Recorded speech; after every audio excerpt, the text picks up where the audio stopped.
Okay, welcome class. Let me count some heads. 1, 2, 3, 4, 5. Well, if I include myself, 6 attendants. I noticed that there are not so many in the live stream. Maybe it's all very clear. Or maybe it also has to do with that one of the homework assignment drops out. We'll see. Anyway, today is the last lecture in this course. And I'm going to talk about ordinary differential equations. That's chapter 7 in the book. Initially in the schedule, maybe it's also mentioned eigenvalues. But since we 2 lectures dropped out, I have to just concise everything, and then the eigenvalue topic just drops off. If you're interested, you can still read the book, of course, and a little bit about eigenvalues. I will touch it a little bit today, but the main topic is now ordinary differential equations. Okay, well, let's start again by example. It's a very complex sentence, ordinary differential equation. So let's start with an example of an ordinary differential equation. And I said y dot is y squared minus cosine omega t, something like that. Yeah, the beamer is not on. That is a good point. Insert, start the screen. Yeah, so now we have to take a short break for the system to start up.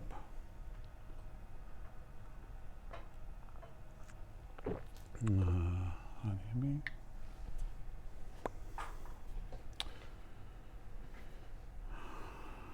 Why does it say no signal? Well, it should say signal. Do we see anything? Ah, yeah. So like a loose end, of course.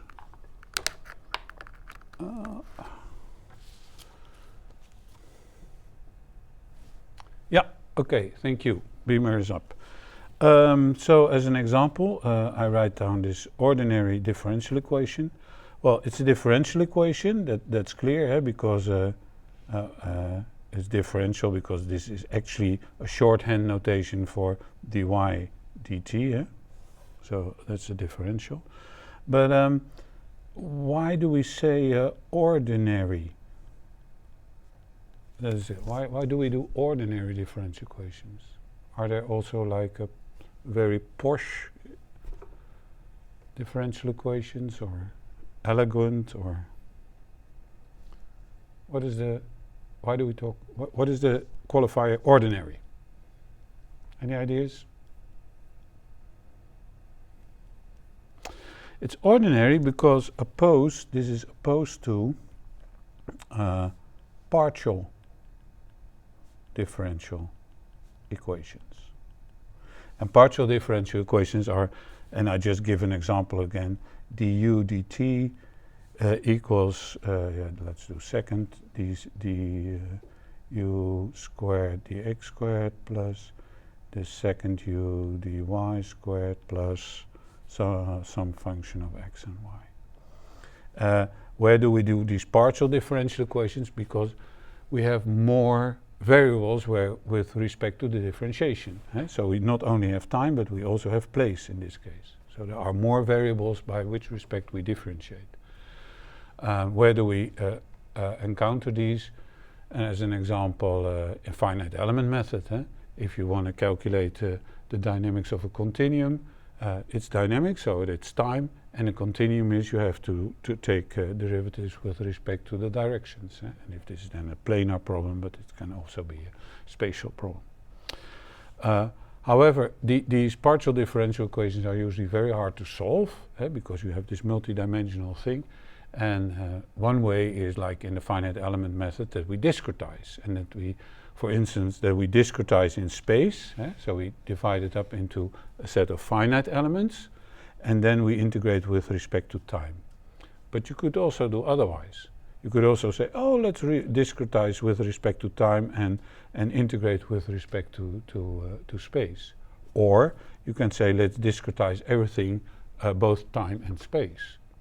Of course, the system will grow and grow, of course, if you do this.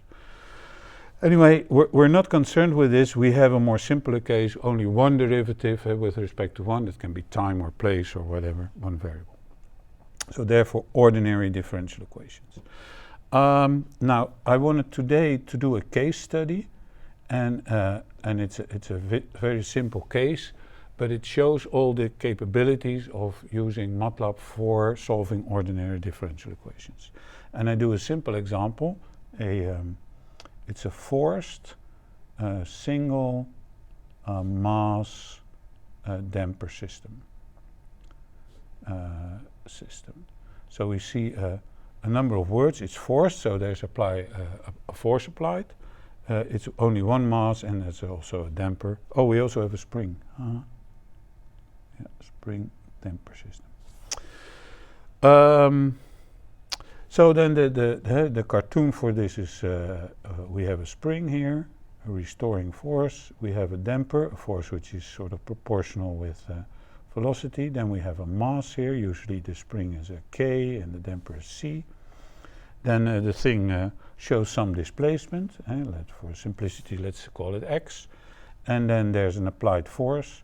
And for the forcing, I take a periodic forcing, because we do dynamics. So we do something like some amplitude times some frequency. And this is the problem. And we are then we are interested in x of t.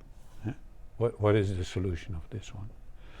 And how does it connect to ordinary differential equations? Well, if we want to know what the displacement as a function of time is, we have to write down the Newton equation of motion, and that's a differential equation, and therefore we have to solve that. So how do we find the equation of motion? Well, of course, a free body diagram, that's the big trick, and hopefully I do it right. So we make a cut somewhere. In this case, we're going to cut here between the forces and the dampers. So the body is this mass. And then we have, according to Heike, we have to write down all the dimensions. Well, there are no dimensions here. All the applied forces. So apparently there's a spring force, and it's a restoring force, and there's a damper force. And then here we have the applied force F cosine omega t. Then we apply, of course, Newton, and that gives us the equation of motion, or in other words, the sum of the forces is mass times acceleration. And let's put the displacement here so we know what the positive direction is.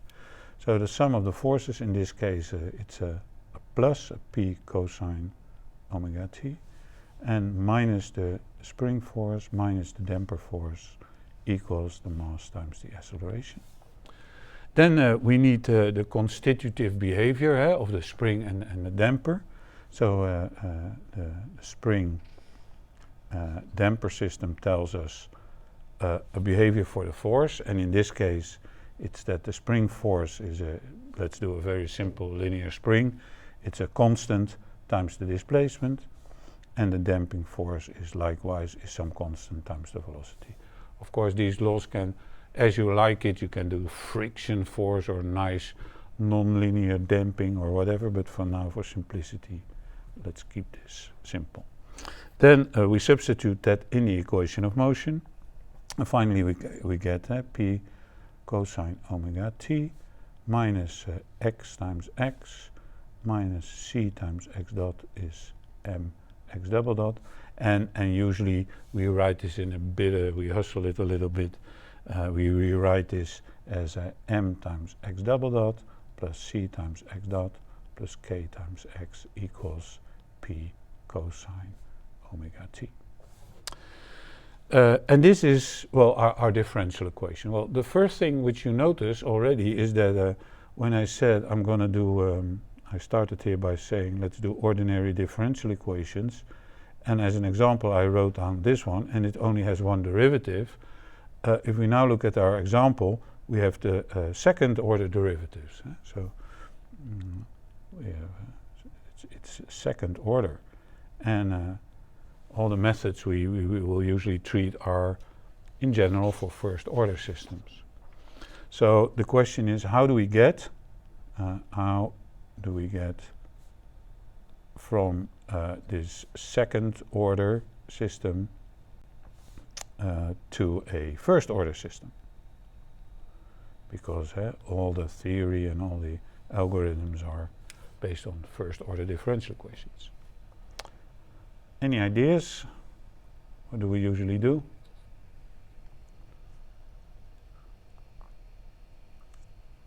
Yeah, please. You substitute a vector with like the coordinate and the derivative of the coordinate? Yeah, actually the answer is you substitute a vector with a coordinate and a derivative of the coordinate, or in other words, you substitute a variable which is a derivative. So you say, well, we introduce a new variable, we introduce a variable which we call v, and that's x dot. And if you do that, then you can substitute that in the equation, and then you have only a first order equation. So if we put that in our this in our second order equation, we get m times v dot plus c times x dot plus k times actually I should better write, of course, everything state variables. C times v plus k times x is p cosine omega t. And that's one differential equation, but since we introduce a new variable, we also have a new differential equation, and that's sort of a simple one, and that's x dot equals v. And now with these sets of differential equation, I can now write as a one differential equation. Let's say we introduce a vector of variables y, and we call that x and v.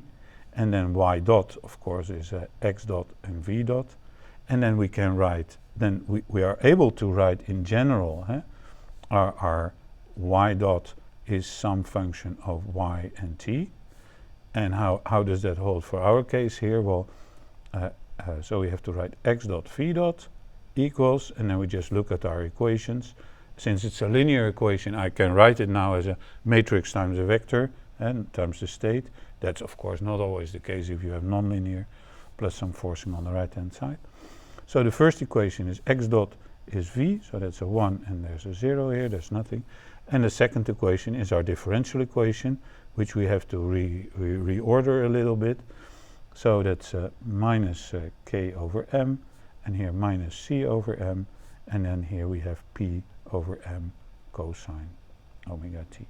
And now we have cast our second order equation into a set of first order equations. So from one second order we go to two first order.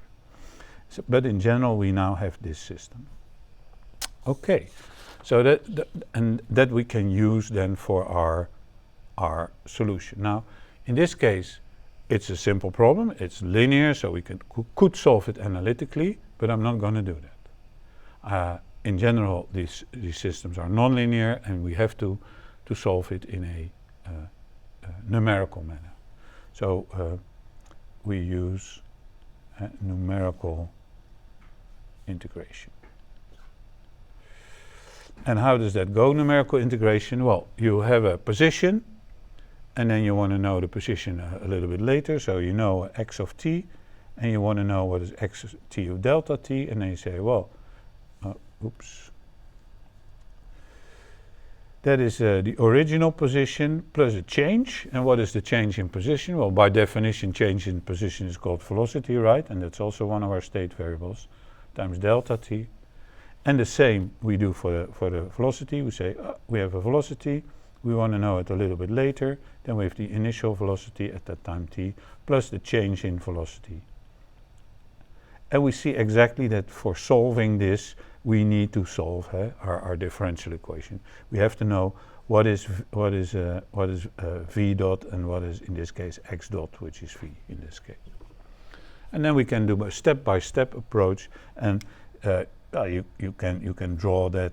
For instance, you can say, well, if I make as a function of time, if I plot then my variables x and v, then I have some initial values. For instance, for the v value I have this one, for the position I have 0, and then you take small steps, and every time it's a linear step, and then the things change, and then so you march on through your problem, and the same with the position.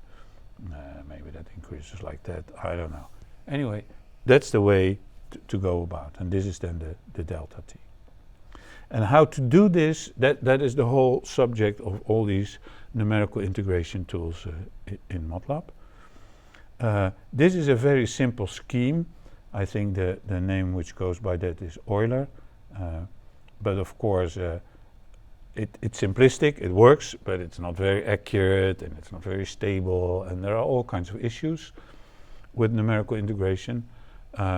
Read all about it. I will even treat that in the next course, Multibody Dynamics B, which starts in February. There's one big chunk of lecture, one big lecture which I dedicate everything to numerical integration, because it's an integral part of solving your differential equation. I mean, it's an art to write down your differential equation, but it's also an art to solve it, and that's important, because in the end you're interested in the result and not in a differential equation. Okay, let's do some Matlab now. So the problem is sort of super clear, but we have to do a little bit on the problem, because if I look again at our problem, and now I have to be smart and out of my head rewrite it. So there was like x dot and v dot equals something times x and v plus some right hand side. So this was simple. This was minus k over m. This was minus c over m. And this was p over m cosine omega t. Now if we look at this equation, then the problem has a number of parameters. So the number of parameters in our problem is, well, let's forget the number. What are the parameters in our problem? We have the mass, of course, is a parameter, right? The stiffness, K, is a parameter. The damping, C, is a parameter. The forcing amplitude, P, is a parameter, and the forcing frequency. So in total we have 5 parameters, meaning that if we want to analyze the problem, we have sort of this 5-dimensional space of parameters which we have to vary to see how the various behavior is of the system. That's a lot. So we want to shrink that down, and we can do that. We use scaling. And since we're doing dynamics, we can scale the units like length. We can time and mass. Yeah, you can write it like this, but you call it meters, seconds, and kilograms. Those are the 3 units which play a major role within dynamics. We have dimensions, everything is marching in time, and it has to do with mass. Now, you could do a very elegant scaling with reference masses and reference stiffness, but I'm sort of stupid in this, and I also do it very simplistic. I say, well, let's start with m is 1. M is 1. We do everything for 1 kilogram. And we do everything for a stiffness, and a stiffness is there's also with distance, because it's with force over distance, so distance must be somewhere there. So I do it for 1 Newton meter, right? Yeah, Newton per meter, sorry. And so that is the scaling. And the last one I took, what did I do? Oh yeah, I took a forcing of 1 Newton.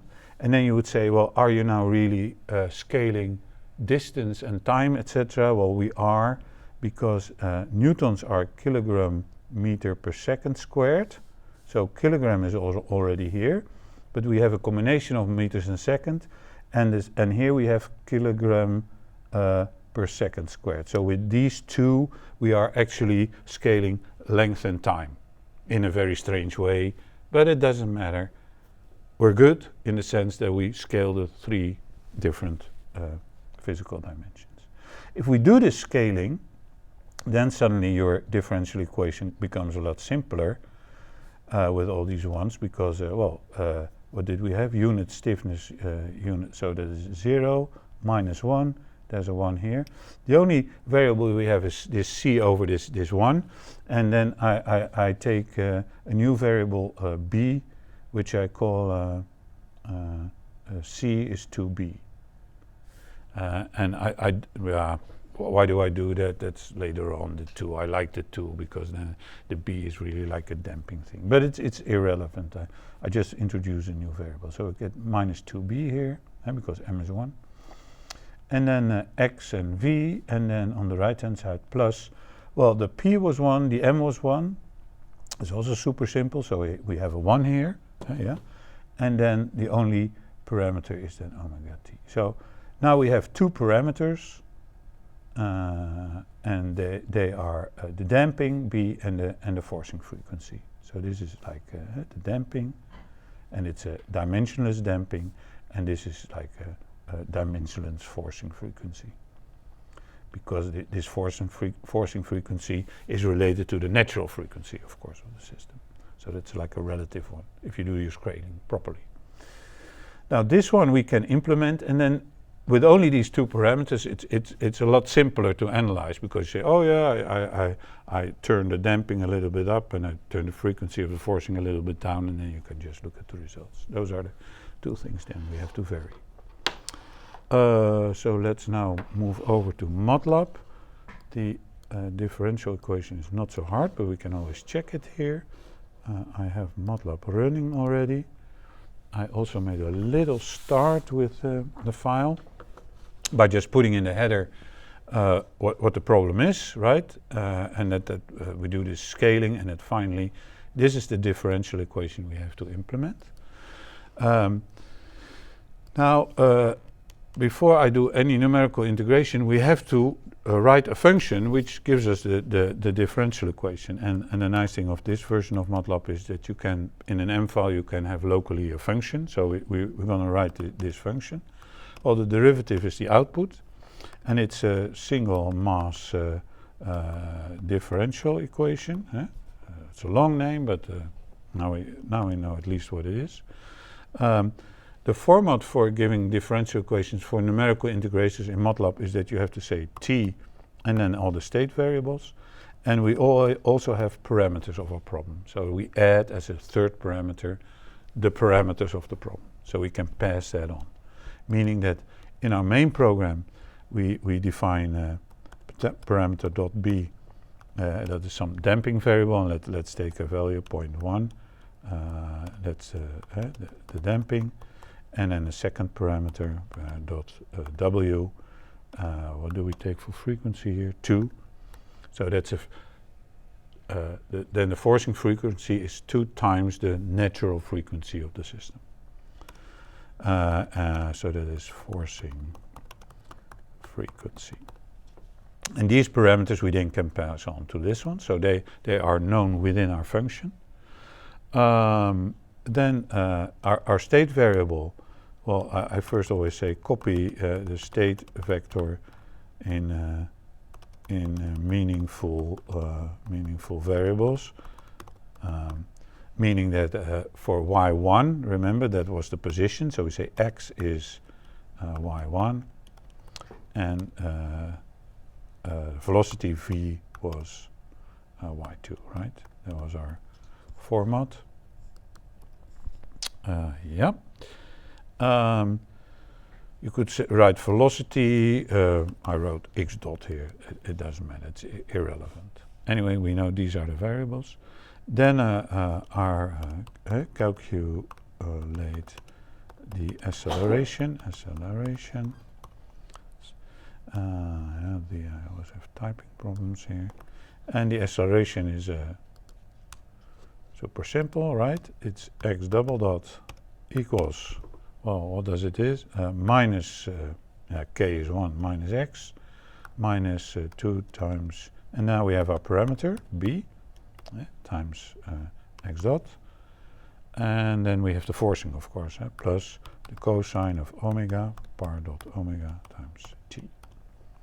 So now we have our acceleration.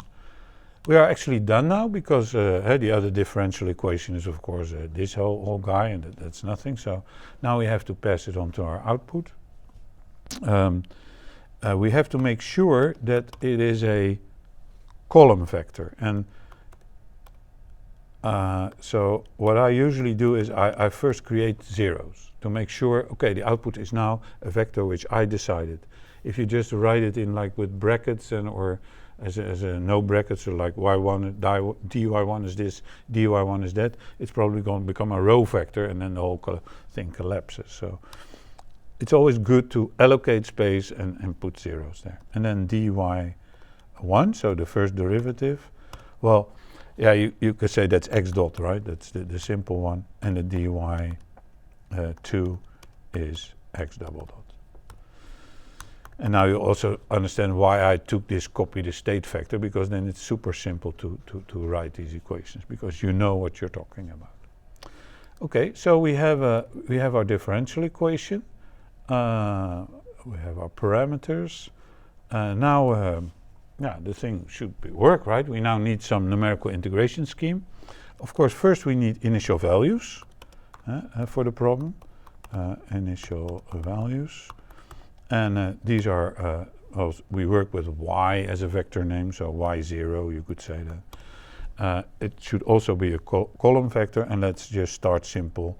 Zero speed, so zero speed and zero position and zero velocity. So from an equilibrium position and no forces from the spring or the damper, no velocity, so also no force from the damper, and t is 0. Now we have to determine how long we want to integrate. Yeah, so t0 is we probably start at 0, and t end is I don't know, 10 or something like that, or I have no feeling for the problem yet, but let's see. So these are 10 dimensionless seconds. Maybe it's too short, but we'll see.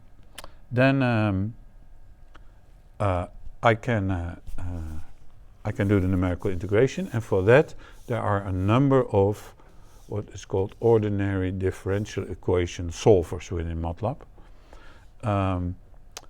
And maybe the easiest way is to go through here and to say Matlab, and what did I use? ODE23, to just look at the help file. Yeah, for some reason I find it far more easy to to use the help from a browser than from Matlab. I don't know what your experience is, but if I do it from Matlab, I get all kind of crazy windows and answers, and whereas if you just type it in Google, then it's really very helpful. That's my experience. Maybe you have something else, but anyway. ODE23 is a solver for non-stiff differential equation of low order. That's okay. Apparently you also have high order ones, we'll see. And this is the format we have to do. We have to give what is the function of the differential equation, what is the time period, and what is the initial value. You have more elegant solutions, but for now this will suffice, I think. Downstairs here you have examples how to operate it. What I usually do, I look at this, but I start immediately at the example and I say, oh yeah, I understand this. And even more stupid, I just copy that line and then I go to my Matlab thing and then I say paste. Like then I cannot make any typing errors.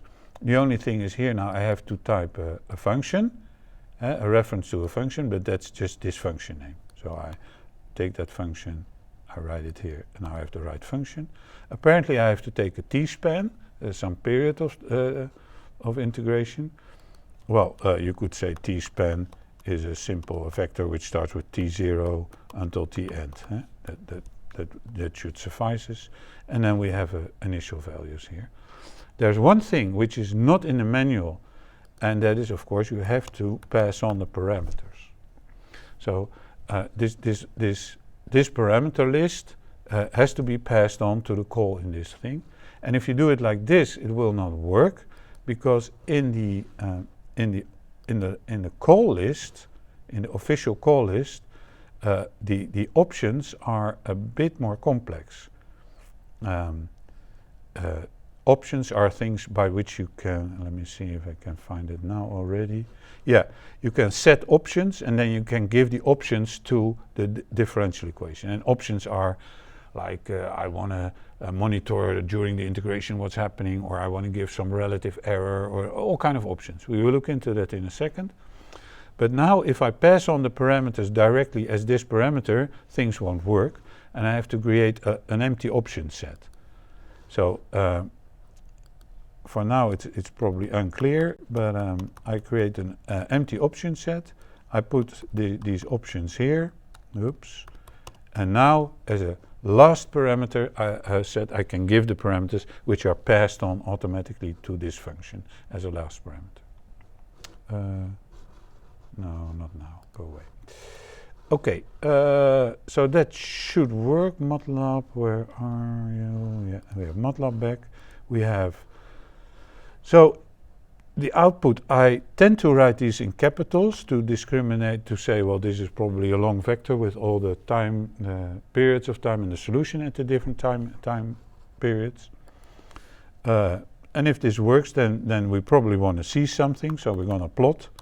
And we're going to plot as a function of time, our state variables, and I want the grid on, and that should work. This should be the thing. Now fingers crossed, right? If a single mass, t-span, y0, yeah, looks about okay. Yeah, I have a result. Now, of course, we don't know what is what. We see two lines. I do know that the first is blue and the second is another color. I don't know what this color is, but can somebody help me? How do you call this? I'm colorblind, so well, red. Okay, so you have blue and red. The first is blue, but to make it easier, you can even put a legend here. So legend, and what is the legend? What is the first variable? That is the position x, right? And the second variable is the velocity v. So we can, well, we can run it again or whatever, plot it again. Now we know who is who. So apparently the position and velocity start at 0. Position is this nice graph, and the velocity is apparently this one. And if it's correct, I have no idea. I don't know. What do we know? What do we know about a forced mass damper system? We know that after a while we should find some nice harmonic motion. Of course, there is some initial behavior, due to the initial conditions. So and that goes away with the natural frequency. So maybe 10 seconds is a bit short, and we should integrate a little bit longer. So let's say we do 50 seconds, and then we run it again. That is exactly what I expected, right? So there is some transient behavior, which has to do with the initial values. If I choose the initial values correctly wrong, I will get immediately a periodic result. But the transient will damp out after a while, and then we see a nice periodic solution of the thing. You can look at the graph as a function of time, but of course you can also make another plot, like a phase plot, for instance, right? You can say, so we're now gonna, if we do a phase plot, then we do a new figure, and then on the horizontal axis we put the coordinate, and on the vertical axis we put the speed. Yeah. So then positions are the first ones, and the second ones. On the y we put all the speeds, and then we make a phase plot, position, speed. So that should be something which runs around. The legend is incorrect now, of course. I should set x label, well, on the x is the x position, and on the y label we have the velocity v. So, and of course we could say right phase plot. Or now if I put 2% here, then I can run this section separately. Oh, what did I do wrong? Oh, wrong brackets. Missed a bracket here. Okay. So it starts at 0 here. Oh, I want to put the grid on, sorry. Grid on. Yeah. Oh, the grid was on. What happened? Y label. Oh yeah, oh, super typer. Oh man, thank you. Okay, there we go again. Yeah, so horizontal x, vertical velocity, we start here and then the thing goes like this, like and then maybe larger and larger. But in the end, it settles in some periodic behavior, right? And if you do scaling, you get a circle, of course. And so very nice. What more can you do? Well, you could even think of maybe making an animation of the motion. So after this integration, we have the time and we have all the positions of the thing. So you could think, well, I'm gonna plot the block and like the block is moving back and forth, and sometimes you just want to see it. For that we have to make a new file. We're gonna make an animation of the moving block. And how do we do that? Well, first we have to find out what the space is we need on our paper. What is the x so the max is the maximum value, of course, of our coordinate, and the minimum value, of course, we like to know. So we do is the minimum value of our coordinates. Yeah. And then we have to find some block size, some parameters. So I took 0.1. I don't know. That's to do with, of course, the displacements and so on. But we'll see. We'll see. Maybe it's too big or too large. We're gonna make a new figure, and then, of course, yeah. First, I want to plot a baseline. Actually.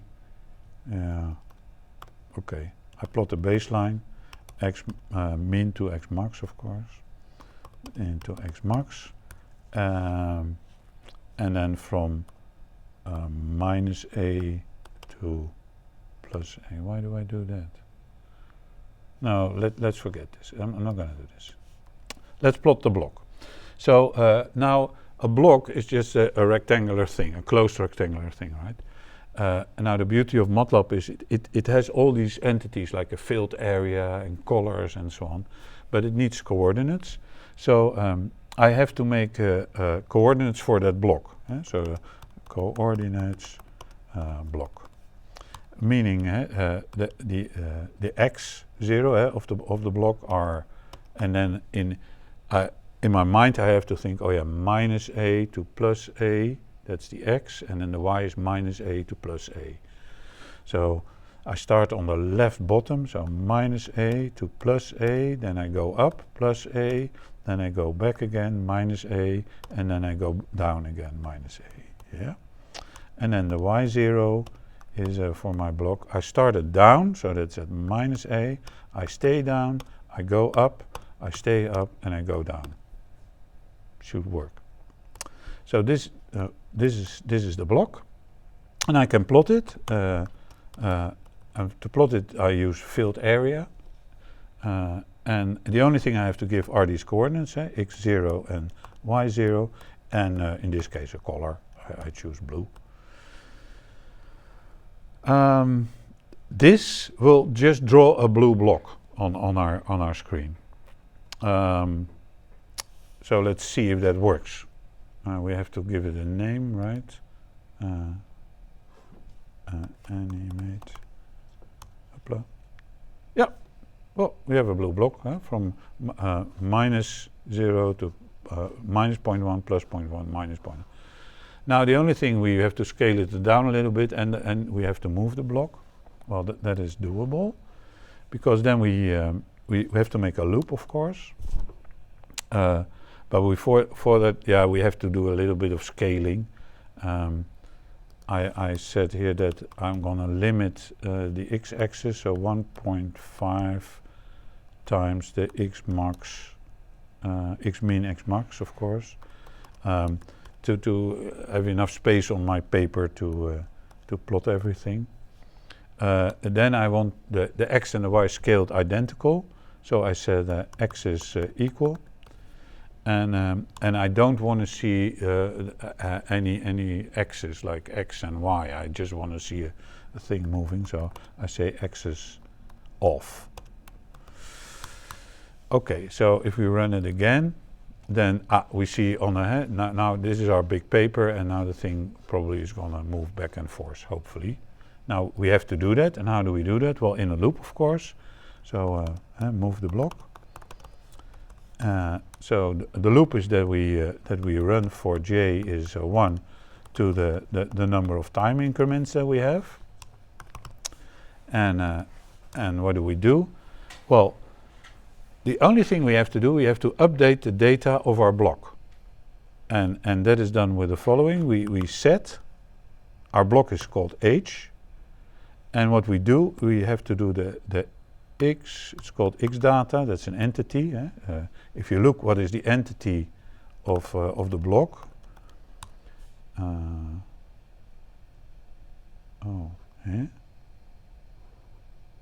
is it deleted? No. What happened here? We have a h, right? Whose? H. Get h. I don't get this. Using an infinite deleted object. It is a. Oh, forget it for now. I don't understand. Anyway, so H is a filled area. One of the entities of a filled area is a x data and I data and a lot of other things.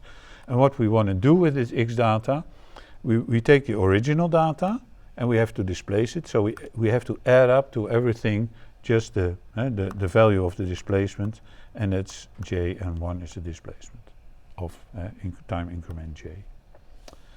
So if it's then the data is set, then so the block should change now, and then we say draw now. If we don't set draw now, it will just run the loop and update the graphics at the end, when we will see nothing. I also added in the title the time actually, which is sort of nice to see where we are in the time increment. So with sprintf, I can create a string, and the string has t equals, and then I plot the time in some format, and then seconds, because it's actually it's dimensionless. It's not seconds, but no, it's scaled seconds. Well, let's keep seconds, and then time j. So that is in the title, and then I wait a little bit, because otherwise the simulation will probably run too fast, like brrrt, and then it's gone. So I pause a little bit. So let's run that again. And as you can see, we now have a moving block. Oh, what did I do with the sprintf? Oh yeah, sorry, I made a mistake. I forgot something, because we don't see the time here. Of course, the format is floating. It's 7 positions, two digits after the comma, and it's a float. That's the format for sprintf. I'll redo it. Yeah, so now we see the time running here, and we see the block nicely moving. Of course, you can add a horizontal line, so you can see what the ground is. You can add an arrow for the forcing, which shrinks, and you can add the spring, which becomes larger and shorter. Well, that is one of the homework assignments, to make this animation a little bit more elegant. There's an animate, of course, you can put after this integration. So you can say, well, if everything is done, I'm going to animate. So if you then run this, you say, after the integration, it runs. But sometimes you want, during the integration, you want to see what is going on. Because maybe the thing crashes halfway and you have no clue actually why it crashes. For that, we have options, and now probably the whole option thing becomes clear. We can set an option, and as an option, I want to take, and if you want to know what are all the options, you have to just read the manual.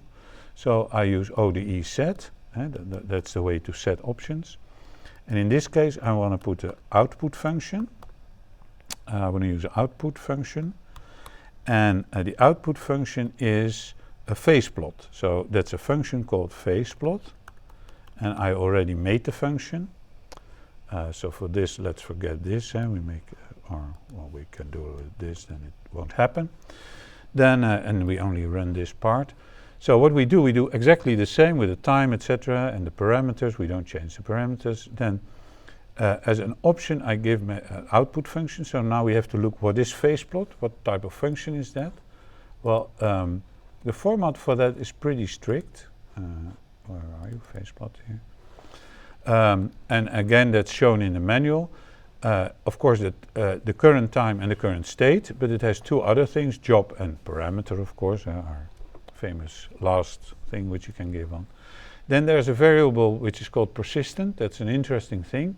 So the first time you call the function, it creates a variable p, and every time when it enters the function, it still remembers what the value of p was in the previous call. And that's a handy one because we need it. Because we have two stages here. We have an initial state where we have to create a point, and we have a running phase where we have to update the coordinates of the point, and then we get a running point on our screen. But we need this initial state, and we need to keep the value of p, the handle for this one point, because we're going to update that every time when it's not an initial thing. And then you have to return a flag as 0, meaning everything went okay. So this is the format, and you can imagine you can write anything in here. I mean, you could also write, within this output function, you could write a moving block, right? That's simple. In the init, you create the block, and in the job is empty, you just update the coordinates. And then on the fly, while the thing is running, you see an animation of the moving block. But anyway, let's now focus on a phase plot. We saw a static phase plot in the beginning. I plotted it, there was one. And now we're going to see a phase plot which is running during the animation because we give it on as a parameter. So we run the section, and here we see, while the thing is numerical integrating, we see the phase behavior of the thing. And of course, you can do a zillion things with this in the end. Why is it so slow? Because I put a pause in it. If I would not put the pause there, then it would be very quick and it would be what's going on. Okay, so those are the most important things I now wanted to share about simple numerical integration. Of course, there are a lot of other methods. There's a Rumakuta 4-5 method. There's for stiff equations, the 113. Read everything in the manual. There are so many ways to solve ordinary differential equations in a numeric sense. One important issue is events. You can imagine that if you want to simulate a ball which is bouncing on the ground, you want to really determine exactly the moment when the ball is hitting the ground, because then you have to recalculate what the velocity is after impact, and you sort of start the integration again. So detecting that event when the ball hits the ground is an important thing. Now in Matlab, there is, in the same way as you have an output function, you can give an event detection function. And I have a small example of that, which is called bouncing ball. And I want to share that with you because in a lot of problems in the future you will need this event detection. So now we know about ODEs and how to solve that. So again, falling body problem, very simple, a point mass with a position and a velocity, and that's falling. It's falling down like this, and we want to know when it hits the ground. Just one-dimensional, going up and down. For now, I do no event detection to see how it usually goes. So we have a T final, we integrate it with the ODE 4-5, we use a differential equation until T final. Initial value is 1 meter above the ground without speed, I release. This is the differential equation. That's just with a unit gravity. Here I am again, scale everything, and a unit air drag. Very simple differential equation, but the thing will fall down. Second order, so two first orders. It's a very shorthand notation, the derivative y dot. Well, anyway, this is the differential equation. without event detection, what happens? Well, this happens. You start here. This is the position, and this is time. So we see this curve-like behavior. Of course, it's just falling down. But this is position. This is time, and somewhere here it crosses the ground, approximately after 1.65 seconds or something like that. I don't know, but I want to know exactly when it does. Well, you can do, of course, interpolation or those kind of things, but Matlab has this very nice tool called event detection. So now we're going to set the event detection true, and so I'm going to do the other way of integrating, where I have same initial values, but now as an option I give a event detection thing. I say this is an event, and I will talk about and for the rest it's the same, only the output is a little bit more complex. Not only do I have the time and the coordinates, but also when is the event happening exactly, what is the value at the event, and how did it end? Did it end properly, yes or no? Now let's focus on this function hit ground, because that's the event detection. And you will see here it's written, let's put it a little bit up.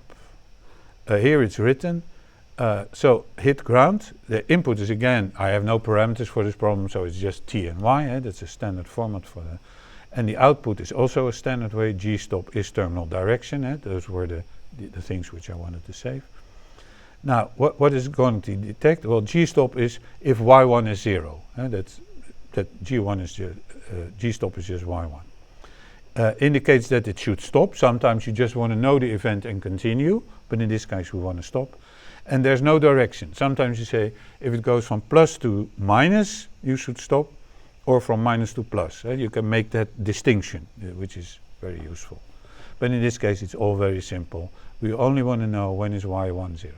So when is the position 0. So that having explained, now I'm going to run it with this event detection, and then it should stop before this T final. That is the whole idea. And we would get an accurate number for when is exactly that event happening. Well, as you can see, it falls down and it stops exactly here, and it gives my final, so many digits as you want. If you want to have more digits, you just increase the accuracy of the numerical integration, and you get just more digits.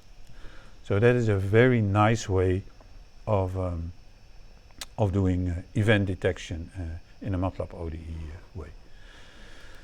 Okay, so I have shown two major things, doing on the fly this phase plot and doing this event detection. I had prepared also a little bit on chaos and numerical integration and Lorentz equation, but well, I'll give it 10 minutes and then I'll just stop. Okay, because I wanna show a little bit what is the need for doing numerical integration. Because now we saw, well, simple differential equation was even linear. We can solve it. If it's nonlinear, okay, we can solve it. But numerical integration is a very important topic, and I hope to share that with you by talking a little bit about a thing called chaos. Now, what is chaos? Does anybody know what chaos is?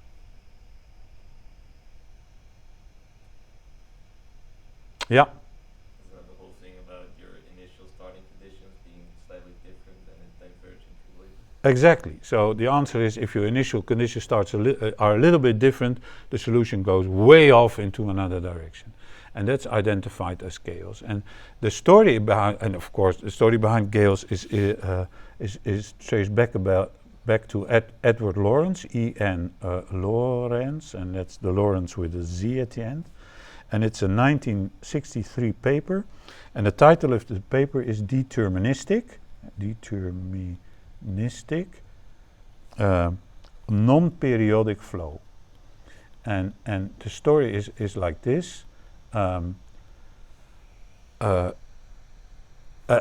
paper, it's a seminal paper on chaos, but it was published in the Journal of Atmospheric Sciences, a very obscure journal, very small journal, and the page numbers are this. Well, now I have the reference complete.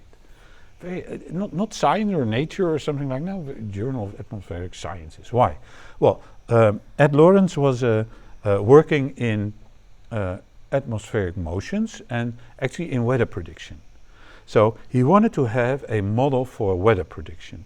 And then for the weather prediction, his very simplistic model was like this. You have a free boundary that's somewhere in space, free boundary. And then somewhere here you have Earth, where you have, it's a solid. So, and Earth, of course, puts heat into our atmosphere. So this is atmosphere. Atmosphere. And then, of course, he takes a fixed volume, some space, some atmospheric space, and he reduces it to a two-dimensional problem. And then he says, well, there is a time difference, a temperature difference over this. Here we have a fluid, and what type of fluid is it? It's viscous, air. It's not so viscous, but and it's conductive. The fluid, that's our air, you could say. And then what happens in that? You have thermal conduction, and of course you have a viscous flow, viscous flow in the thing. And what happens, as we all know, you get some circulation going on. So going up and then going down again. And this is a very simplistic weather model. Picking up heat, rising, a free boundary cooling off again, and then depending on what the viscous qualities are, etc., you get some type of motion. Okay, now the beauty from Ed is that he was able to reduce this very complex atmospheric thing to the following differential equations. Only 3 differential equations, and they're not coordinates x, y, z. They're just variables, and I will explain in a second what they are. And the differential equation looks linear, but it's not in the end. It has minus beta, that's a parameter. But lo and behold, I have a y here, so I have y times z, so that makes it nonlinear. Then I have a parameter sigma here, and then I have a parameter, and then y turns up again here, so y times x is again a nonlinearity, rho and minus 1. Now, what is y? This is the distortion of the temperature profile. This is the intensity of the convection, the variable, and this is the temperature difference in ascending and descending. Then these variables, we have a number of parameters. Sigma is the Prandtl number. That has something to do with viscosity divided by thermal diffusion or something like that. I'm no weather guy, so I have no clue, but something like that. Rho is a Rayleigh number on that has to do with the heat supply with the temperature difference divided by the loss in the viscosity and in the conduction. So it's a ratio, and a beta is just the aspect ratio of the rectangle, aspect ratio of the block, which we are investigating. Now then, Lawrence, what he does, he has a number of parameters. He comes up to sigma is 10 and beta is 8/3, and then his rho was 28. And then when Ed investigates this, he gets behaviors like this, and then for another value like this and this. But the thing is, as I started with chaos, if he changes the initial conditions, he got totally different results. So then it was painting all over like this. And then he was, I can show you the paper, sort of interesting.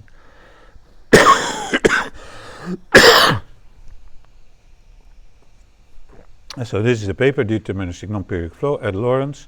I put it also on Brightspace. he goes into explaining everything, and then finally comes up with his model, and yeah, it takes him some time to get the reduced model, and then finally we see here the reduced model. He has a little bit different order in parameters than I show, but it doesn't matter so much. It is this 3x3 system. And then he's going to solve it, and here he presents the solution. I mean, this is 1964, so why do we only see 4 digits? You would say, oh, he had these different results because his accuracy was limited. Well, he tried changing accuracy, but that didn't really change the result. Why do we have so few digits here? Well, it's 1964. Computers are expensive, little time, computing power, storage space. This is the best he could do. The Royal McBee electronic thing. It's interesting even to read about that. But and then he goes into explaining that, well, when I do these phase plots and when I show the evolution of the state as a function of time, I see these plots and I see that little changes in initial conditions give enormous changes in the variables. Meaning that, going back to the problem, doing weather predictions is almost impossible. So if you have a very small, a tiny change in that initial condition, suddenly the prediction goes elsewhere. And he was seeking, like, is my numerical method wrong? Is my model wrong? But in the end, the answer is no. This is a chaotic behavior of this deterministic system. This is what we call chaos, and this opened the whole research field. It's sort of nice to share this thing. I have a file MyLawrence where I have implemented it, where I do the differential equation with the ODE solver. You need to do that because, of course, it's nonlinear, right? You have to use a numerical system. So if we run this once, and then we get this as a result. So X is this distortion. You see it's oscillating, and then clearly a clear nonlinear behavior. It's nicely bounded at all the variables, but it pops down and it pops up again. 2 variables look a lot alike, but anyway. Now, this is the first result. Then what you can do is you change your initial conditions with a tiny number, with a very small number. You do that a number of times, and then you plot the results on top of each other, and then you're going to see what's happening. So we advance and we run this section. Yeah, you have to hit the key, and then we see already it's a bit blurred that one solution is not exactly the same as the other one. Then you would think, oh yeah, that's because I have a tiny. Well, let's do again a tiny change in the initial condition. And what do we see? Hit the key. It's getting more blurred, meaning that it's changing again a lot from the initial one. And then you can continue. You can do that a few times.